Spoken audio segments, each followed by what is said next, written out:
तेलंगाना में कल से इंटर साल अव्वल के इम्तिहानात मुनक्किद होंगे। Secretary Telangana state board of intermediate education Syed Umar Jaleel ने बताया कि 25 अक्टूबर से इम्तिहानात का आगाज होगा, जो 3 नवंबर तक जारी रहेगा।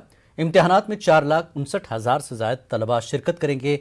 रियासत भर में 1,768 इम्तिहानी मराकज कायम किए गए हैं। सुबह 9 बजे से इम्तिहान का आगाज होगा। तलबा को 1 घंटा कबल इम्तिहानी मराकज पहुंचने का मशवरा दिया गया। 9 बजे के बाद आने वालों को इम्तिहान लिखने की इजाजत नहीं दी जाएगी। तमाम तलबा से वक्त की पाबंदी करने की अपील की गई है। मुजरिमों की शनाख्त, पुलिस को तफ्तीश और सजा की शरह में कमी के लिए DNA और मॉलिक्यूलर बायोलॉजी लेबोरेटरी का संग बुनियाद कारआमद साबित होगा। हैदराबाद के इलाके नामपल्ली रेड हिल्स में लेबोरेटरी की इमारत के संग बुनियाद के मौके पर वज़ीर दाखिला मोहम्मद महमूद अली ने यह बात कही। उन्होंने कहा कि यह इमारत 4 मंजिला होगी। सेफ सिटी प्रोजेक्ट के तहत इस इमारत को तामीर किया जा रहा है। इस मौके पर वज़ीर दाखिला ने कहा कि तेलंगाना में जराइम की रोकथाम के लिए तकरीबन 7 लाख CCTV कैमरे नस्ब किए गए हैं।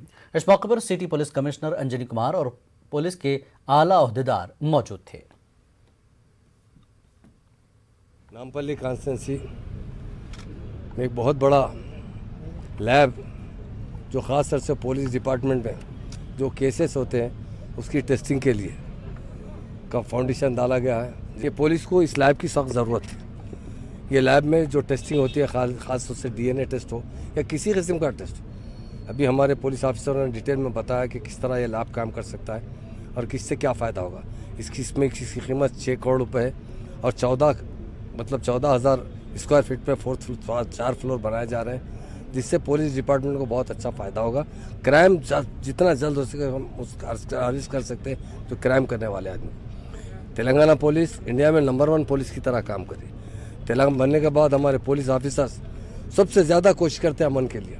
मैं समझता हूँ, मैं बहुत अप्रिशिएट भी करता हूँ हमारे पुलिस ऑफिसर्स को।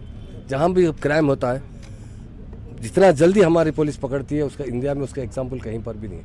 हमारे पास CCTV कैमरे से, जो सारे इंडिया में जितने कैमरे हैं उसका 68% कैमरे हमारी स्टेट के अंदर है।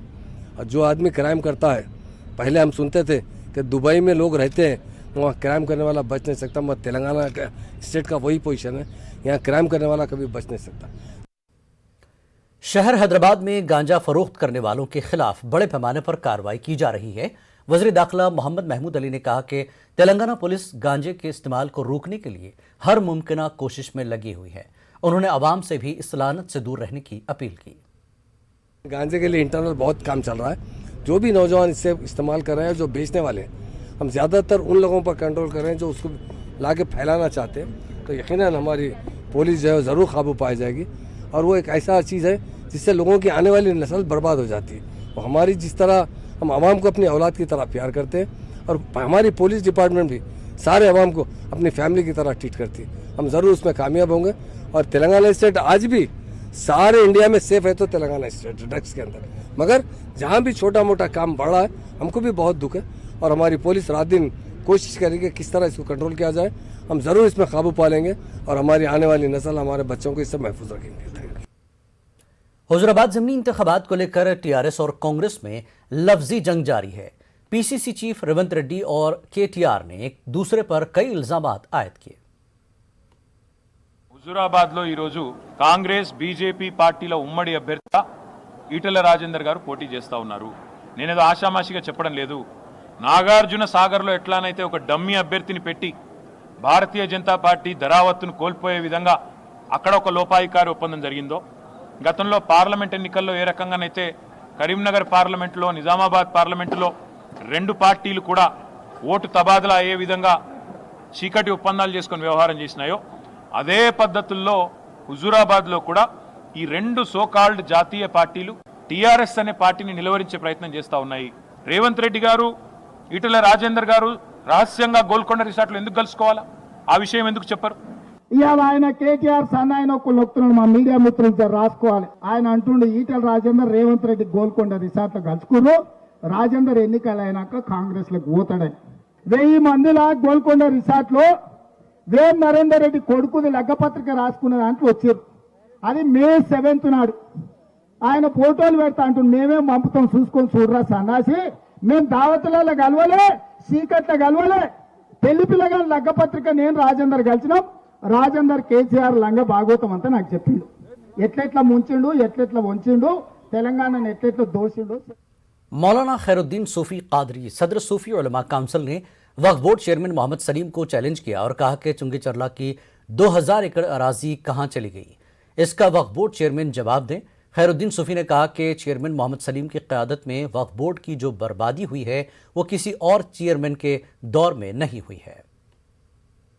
चिंगी चिल्ले की का ये गज़ट है और ये इसके ताल्लुक़ से इंक्वायरी के ताल्लुक़ से सेंट्रल वक्फ कौंसिल की जानिब से चीफ एग्जीक्यूटिव ऑफिसर वक्फ बोर्ड को ये नोटिस जो ना 2020 में दी गई है और ये कापी वक्फ बोर्ड में मौजूद है और इस वक्त चेयरमैन साहब जो ना इस कापी को झुटला रहे हैं और ये गलत कापी जो ना बता रहे हैं। ये 2572 एकड़ ज़मीन है।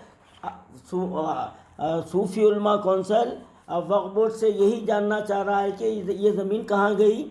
ये जो है ना 89 की गज़ट में इसका रिकॉर्ड मौजूद है और उसके बाद से ये ज़मीन और जो इसके तहत जिस दरगाह के तहत ये ज़मीन है उस दरगाह का भी नामो निशान नहीं है। हमको ये ख़दशा है कि दरगाह को भी मिसमार कर दिया गया है जैसा कि मस्जिदों को शहीद किया जा रहा है। अब जब हमारे चेयरमैन जो है ना इस ताल्लुक़ से झुटला रहे हैं तो मैं चेयरमैन को ओपन चैलेंज कर रहा हूँ। आप अपने हवारियों के साथ आप किसी मुकाम का तयन करके मुझे बुलाइए या तो मैं शहर के ज़ियासत लोग वकला और दानिश्वरों को लेकर मैं जो है ना आपके पास आऊँगा और अगर नहीं तो फिर मैं आपको बुलाऊँगा, आप वहाँ पर आइए और ये तमाम अवाम के सामने ये फ़ैसला होगा कि आप जो बैठकर ऐलानात कर रहे हैं और जो मुसलमानों का नुकसान कर रहे हैं। MSIAS अकेडमी हैदराबाद की जानिब से सिविल सर्विसेज के इम्तिहानात के लिए दाखिला टेस्ट का ऐलान किया गया है। MS ग्रुप ऑफ इंस्टीट्यूशन के मैनेजिंग डायरेक्टर अनवर अहमद ने बताया कि तहरीरी इम्तिहान 7 नवंबर को मुकर्रर किया गया है। नवंबर को दोपहर 2 बजे से शाम 5 बजे तक मुल्क के 78 मकामात पर यह इम्तिहान होगा। तहरीरी इम्तिहान में कामयाब तलबा का इंटरव्यू दिल्ली और हैदराबाद में होगा। इंटरव्यू में दूर दराज शहरों से आने वाले तलबा को सफ़र का खर्च दिया जाएगा और बताया गया कि कामयाब तलबा ने हैदराबाद में कायम MSIAS अकेडमी में कोचिंग बिल्कुल मुफ्त दी जाएगी। तलबा को क़याम के साथ साथ स्टडी के लिए साजगार माहौल और हर तरह की सहूलियात और रहबरी की जाएगी।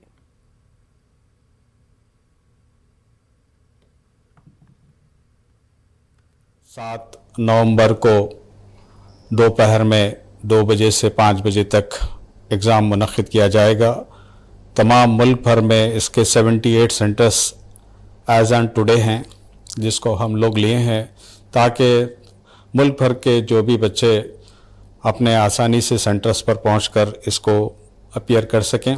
कि एज लिमिट 21 से लेकर 27 ईयर्स एज लिमिट होना चाहिए। रिटन टेस्ट के बाद जो उसमें टॉप करेंगे उनको हम लोग इंटरव्यू के लिए 2 सेंटर्स रखे हैं, एक हैदराबाद में, दूसरा दिल्ली में। इंटरव्यू में जो बेस्ट परफॉर्म करेंगे उनको सेलेक्ट किया जाएगा। ये सेंटर ख़ास तौर पे मुफ्त रखा गया है जिसमें 1 रुपया भी चार्ज नहीं किया जाता। यहाँ पे बच्चों को रहना, पढ़ना, उनके सारे सहूलतें, उनकी एकेडमिक सपोर्ट और उनके सारे मटेरियल्स सब MSIAS अकेडमी उनको प्रोवाइड करता है। पास पूरी जहाँ के बच्चों को रहना, खाना पीना, उनकी तमाम सहूलतों के साथ साथ हमारे पास उनके लिए पूरे स्टडी मटेरियल प्रोवाइड किए जाते हैं और उनके लिए बाकायदा उनके मेंटर्स यहाँ पर आते हैं। जो जितना प्रोसेस है पूरा ऑनलाइन है, तो हमारी वेबसाइट देख लीजिए। रजिस्ट्रेशन के लिए कोई फ़ीस नहीं है कहीं पे भी कोई। इवन जब इंटरव्यू के लिए दूर से बच्चे आते हैं तो हम उनको काफ़ी दूर से जो आते हैं बच्चे उनको भी हम लोग जो है ट्रांसपोर्टेशन चार्ज, उनके जो है ट्रैवलिंग चार्जेस भी हम लोग पे करते हैं। तेलंगाना हुकूमत की खुसूसी सरपरस्ती में मुनक्किद होने वाले बदकम्मा फेस्टिवल को आलमी सतह पर शोहरत हासिल हो रही है।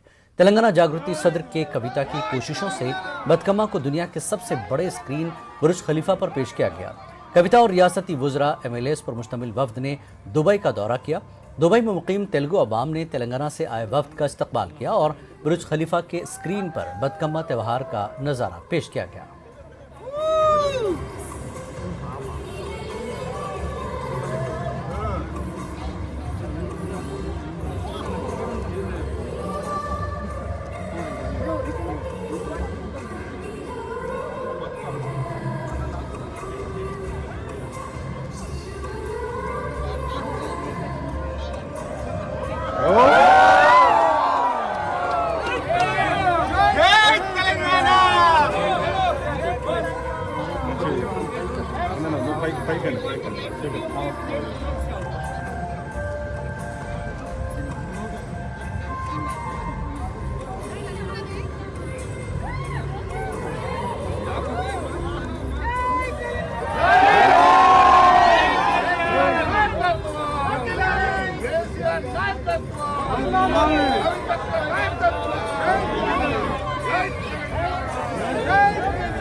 तेलंगाना में कोरोना वायरस के 207 नए मामले दर्ज हुए हैं। पिछले 24 घंटों के दौरान रियासत भर में 42,108 अफराद का कोरोना टेस्ट किया गया, जिसमें से 207 अफराद कोरोना से मुतासर पाए गए। ग्रेटर हैदराबाद के हुदूद में सबसे ज्यादा 38 नए केस दर्ज हुए। करीमनगर में 22, रंगारेड्डी में 17, खम्मम में 15 केस दर्ज हुए हैं। उसी तरह वनपर्ती, निर्मल, नारायणपेट, आसिफाबाद, कामारेड्डी, जयशंकर भूपालपल्ली में कोरोना का एक भी केस दर्ज नहीं हुआ।